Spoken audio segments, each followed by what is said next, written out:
Pointers are variables that store memory addresses of another variable or value. Quick, in a nutshell, you've probably read this before, but now it's to make it make sense.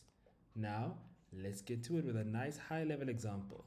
So assume in this example over here, we've got houses. And these are the houses where each house has a house name and the number of rooms in each house. So we've got house X, Z, Y, A, and B. So there is no relationship between any of these houses, just that each house has the number of rooms in it. So X has a total of 5 rooms in it. Now, going on to the next thing. Now, let's assume that we're working with a pointer. So for example, the blueprint of each house was distributed to different houses. So for example, house X told house J, and literally you'd have to follow the pathway to figure out how many rooms are in each house. So that's the concept behind pointers. You literally have to go somewhere else to get the information you're looking for. So if we're looking at it, house X is pointing to house J. So if you want to know how many rooms are in house X, you have to go to J. So if you look at J, J's house Yaku.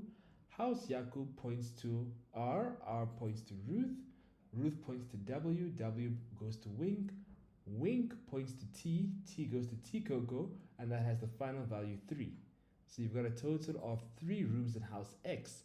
But for us to get this information, we had to go through the entire pathway of pointers to get the base value, aka which would be this one over here.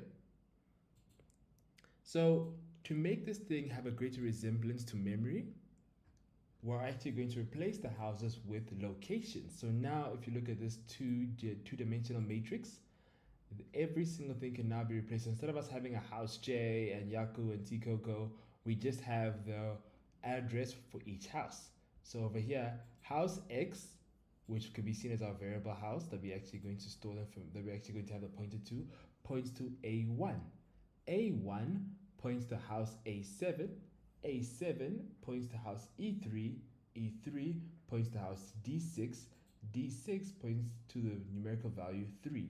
And this is pretty much what pointers do in a nutshell, but now we're going to dive a bit more deeper under the hood.